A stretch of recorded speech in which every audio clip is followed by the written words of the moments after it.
Hey everyone, okay, quick video on how to get in shape without a personal trainer, without an online personal trainer. The truth is, if you're somebody who's not sure of how to design a training program around their specific goals, then you're probably going to be better going to a one-to-one trainer or having an online coach that's able to design a program or has built a program that's going to fit your specific needs. However, for somebody that doesn't have the time, doesn't have the money, and wants to get in shape themselves, there's loads of other resources you can use. So the number one thing that I would advise is make sure that you know what your end goal is. You can't hit a target you can't see. So it doesn't matter whether you want to drop a couple of dress sizes to look amazing in a bikini, whether you want to be better at sport for football, hurling, soccer, rugby, and you want to build more muscle and fill out your t-shirts so you look better in a club. Whatever your end goal is, you want to design your program, your nutrition, and everything around that end goal.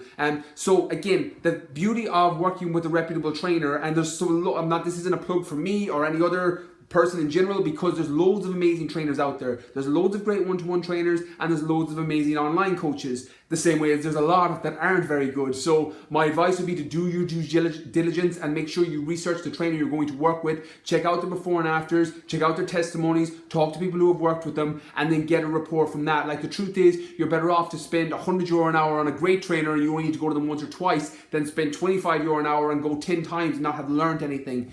So it's going to be dependent on each person. But in terms of building your own program and building your own nutritional plan, the key is going to be working everything towards your end goal. So follow the people who support you with nutritional advice, training advice, and supplement guides that you know is going to work for you. So if you know that you want to build more muscle, you want to work at hypertrophy parameters, you want 8 to 10 reps, maybe some supersets in there to keep the intensity higher, you want to time your cardio so that you're able to metabolize fat better and you have a bigger, leaner physique. If you're somebody that's really prioritized on losing body fat, you want to make sure you're in a calorie deficit, you're using real foods, follow different people, read different books, use different resources. MyFitnessPal works great for some people if you're that way inclined that you like to track every macro. Other people will work great off just clean eating and spacing their meals. Find what works best for you and then gear it towards the end result of losing body fat, which means you need to go into a calorie deficit. And then your supplements, again, are going to be based around your end goal. If you're trying to lose body fat, you're probably better off spending your money on green tea extract or L-carnitine tartrate as opposed to creatine or beta-alanine, which can secondarily affect body fat because you're able to pull more underneath the cell, you're able to move more weight, and you're able to tear more fiber, so you can indirectly increase your metabolism that way. But in terms of actual cost, you're better to get something that's specific towards your goals. So the truth is, you don't need a trainer, you don't need an online coach, and I'm saying this as somebody that makes their living doing that.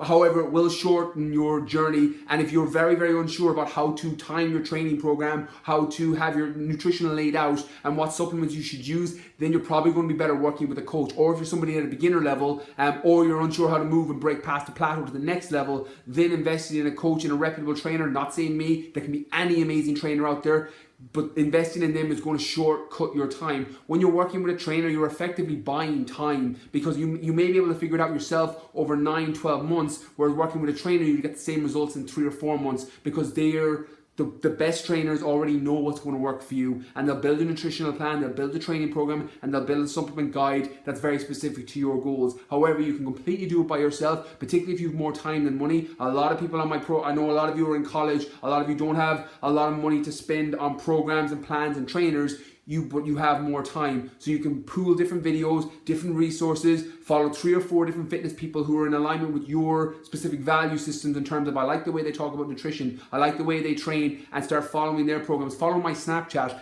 BrianK019. I put all my workouts up on Snapchat, so you can screenshot workouts, you can take it that way, and then build a nutritional plan. Check out videos that I put up and videos from your other favorite fitness people. Follow their podcasts, read their books, all of these things that's going to expand your knowledge, and you're going to be able to build your own plan. The only downside is it's going to take longer because you're not cutting your learning curve. But if you have more time than money, then that would be my advice. That's what I did for years before I was working full time, and then before I built my own business, I was following different people and pulling together different ideas. It just meant it took me a lot longer than somebody else to get into amazing shape, because when you work with a reputable trainer, you're learning from their mistakes and you're cutting your own learning curve. So there's pros and cons to both, so make it work for you, but that's how you get in shape without a trainer.